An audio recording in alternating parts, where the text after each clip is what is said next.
Rowdy எடுத்துட்டாலே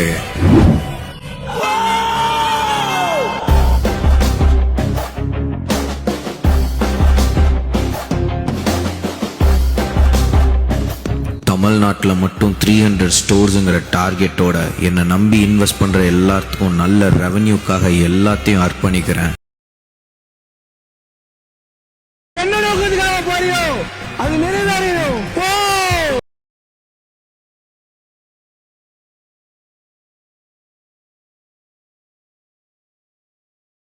PR3 23rd store Salem cherry road October 15th open பண்ணிட்டோம். PR3 நீங்களும் சேர்றதுக்கு டெஃபினட்டா DM